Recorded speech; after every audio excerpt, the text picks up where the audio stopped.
चीज दुखाता, वो चीज दुखाता, करलवा सैया के राती से।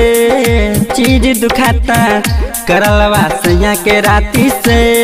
हलल की पलंगिया तोड़ देला बा आइल बाराती से। हट हेर वाला हाथ लागता, जवनिया में दाग लागता। हट हेर वाला हाथ लागता, जवनिया में दाग लागता।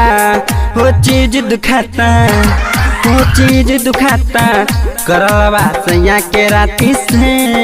वो चीज दुखाता, करलवा सैया के राती से। लल की पलंगिया तोड़ देला बा आइल बाराती से। हट हसकिला हाथ लागता, जवनिया में दाग लागता। हट हर वाला हाथ लागता, जवनिया में दाग लागता।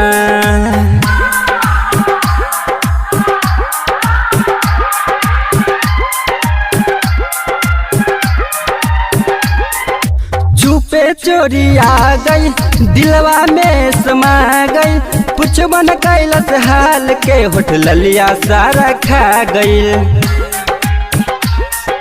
छुपे चोरी आ गई, दिलवा में समा गई। पुछबन कैलस हाल के, होठ ललिया सारा खा गई। बड़ा लाज से लागल ए सखी, के कराले कही ए सखी। मन ले न रतिया बतिया यारवा कैले बाराती से। लल की ओढ़निया फाड़ देले बा आइल बाराती से। हट हो सकी लाज लागता, जवनिया में दाग लागता। हट हो सकी लाज लागता, जवनिया में दाग लागता। चीज दुखाता,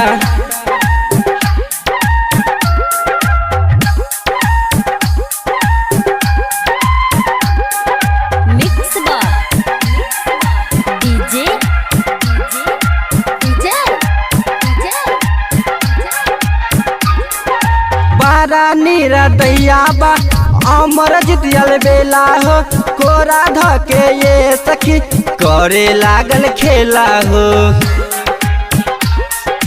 बारा नीरा दैया बा अमर जितियल बेला हो। कोरा धके मंटू यादव खेले लगले खेला हो।